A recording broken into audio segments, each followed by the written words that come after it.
আপনারা এখানে যে চিত্রগুলো দেখতেছেন এটা হচ্ছে ডিম ভাঙ্গার চিত্র। এটি যমুনা সেতু হাইওয়ে রাস্তা, আপনারা এখানে দেখতেই পাচ্ছেন।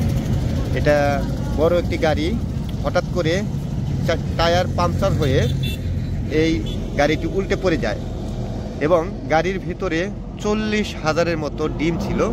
সেই ডিমগুলো একেবারেই পড়ে ভেঙে যায়। আপনারা এখানে দেখতেই পাচ্ছেন যে কি পরিমাণ ডিম এখানে ভেঙে গেছে এবং দেখেন সাদা ডিম, লাল রঙের ডিম, এগুলো সবই ভেঙে গেছে। এখন এটি একটা স্তূপের মতো পরিণত হয়েছে রাস্তার মধ্যে। এখানে ডিমের যে খাঁচিগুলো রয়েছে সেই খাঁচিগুলো বের করে সেগুলো কিন্তু আলাদা করা হচ্ছে এবং কিছু সংখ্যক ডিম এখানে টিকে রয়েছে। এখানে অন্য একটি গাড়ি এসে সেটি তুলে নিচ্ছে ডিমগুলো এবং খাঁচিগুলো তুলে নেওয়া হচ্ছে। খাঁচিগুলোর অবস্থাটাও অনেকটাই খারাপ, বেহাল দশা। আপনারা এখানে দেখতে পাচ্ছেন খাঁচিগুলোও কিন্তু ভেঙে গেছে। এখানে দেখেন প্রত্যেকটি খাঁচি ভেঙে গেছে।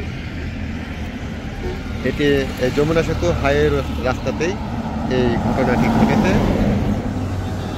এটি কোনো গাড়ির সাথে সংঘর্ষ হয়নি, তবে গাড়ির টায়ার পাংচার হওয়ার কারণে এই ঘটনাটি ঘটেছে। এখানে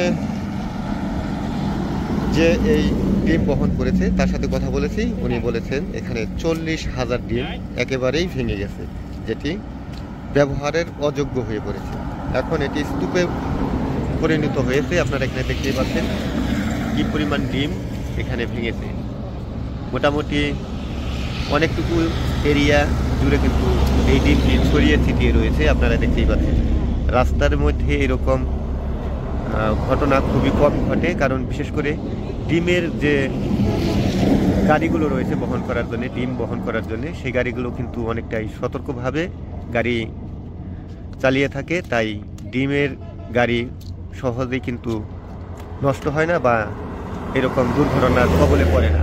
যাই হোক, এখন এটা বড় ধরনের একটি ক্ষতি হয়ে গেছে, কারণ এই ডিমগুলো যাচ্ছিল ঢাকায়। এখন আর এই ডিমগুলো ঢাকাতে দেওয়া হলো না, এই ডিমগুলো এখানেই থাকবে।